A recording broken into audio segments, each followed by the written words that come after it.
Sir एक आपका all party का एक गठबंधन है, जिस तरह से पार्लियामेंट के जो चुनाव होने वाले हैं, आपका भी एक गठबंधन है जिसमें आप भी शुल्मित करते हैं कहीं ना कहीं, और भी बहुत से जो बड़े बड़े लीडर हैं। जी क्या लग रहा है आपको, पार्लियामेंट इलेक्शंस के लिए विपक्ष तैयार है? जी देखिए, हमारा एक ऑल पार्टीज का गठबंधन था जिसमें नेशनल कॉन्फ्रेंस, कांग्रेस, पीडीपी और कश्मीर के संगठन अवामी नेशनल कॉन्फ्रेंस, और हम इकट्ठे थे कुछ मुद्दों को लेकर के। जम्मू कश्मीर की रियासत का दर्जा 370 35A की वापसी को लेकर के हम इकट्ठे सुप्रीम कोर्ट तक भी गए थे, और हमने एक रिव्यू पिटीशन भी दायर कर दी है 370 35A को लेकर के। लेकिन आपने ये सवाल किया कि पार्लियामेंट के चुनाव आ गए हैं, तो इसको लेकर के उस ऑल पार्टी गठबंधन का क्या रोल, अहमियत रहेगी, जिसमें डॉक्टर फारूक अब्दुल्ला है, महबूबा मुफ्ती है, मुजफ्फर शाह साहब हैं, और भी संगठन है, मिशन स्टेटहुड भी है, कांग्रेस भी है। तो मैं इनसे कहूंगा, कांग्रेस, नेशनल कॉन्फ्रेंस, पीडीपी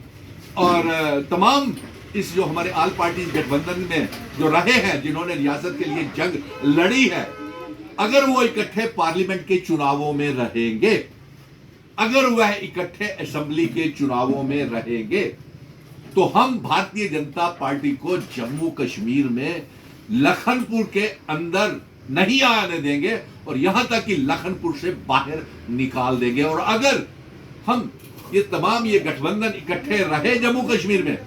तभी हम जम्मू कश्मीर की रियासत का, विरासत को, अपनी जागीर 370 को, स्पेशल स्टेटस को, स्टेट सब्जेक्ट को, जमीनों की, नौकरियों को बचा पाएंगे। तो मेरा तो यही इनको पैगाम है, संदेश होगा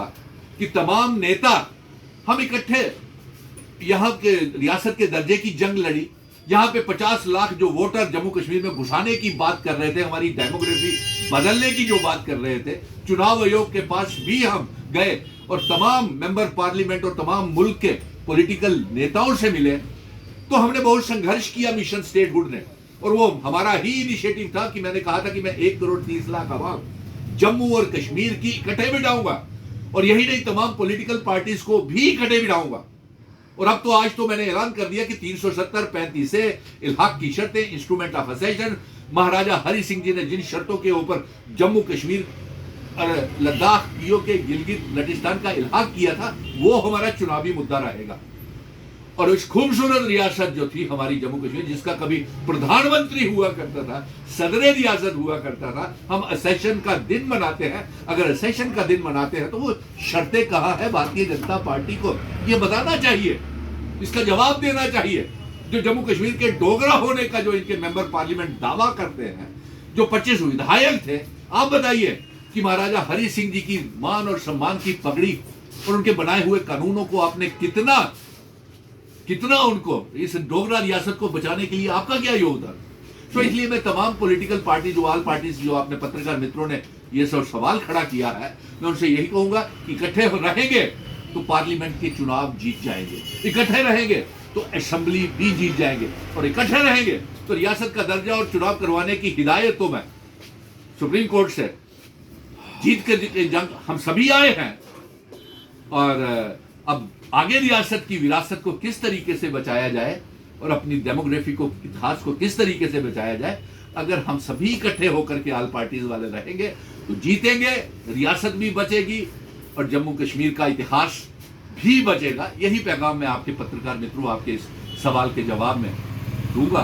कि ऑल पार्टीज का गठबंधन हमारा था, अगर वो इकट्ठे रहेंगे तो हम सभी जीतेंगे, और अगर आप इकट्ठे नहीं रहे तो बीजेपी को घुसने का रास्ता आगे ही गुलाम नबी आजाद और अल्ताफ बुखारी दे रहे हैं, जो ये कह रहे हैं कि 370 की बात करने वाले और रियासत के दर्जे की बात करने वाले उन लोगों को गुमराह कर रहे हैं। और जो कहते थे कि 370 के लिए महंगे से महंगा वकील करेंगे, 370 के लिए वो जंग लड़ेंगे, वो आज भारतीय जनता पार्टी की बी और सी टीमें बन गई हैं। और यहां तक हमें ये सूचना आ रही है कि गुलाम नबी आजाद और अल्ताफ बुखारी बीजेपी की बी और ए टीम तो है, लेकिन इसके साथ साथ उनके मैंडेट के ऊपर भी चुनाव लड़ने के लिए गुलाम नबी आजाद तैयार हो गए हैं कि अगर मेंबर पार्लियामेंट का मैंडेट भारतीय जनता पार्टी आजाद को देती है तो आजाद वहां भी चुनाव लड़ने के लिए अपनी पार्टी को छोड़ के जाने के लिए तैयार है। लेकिन मेरी तो आप पत्रकार मित्रों को यही रहेगी,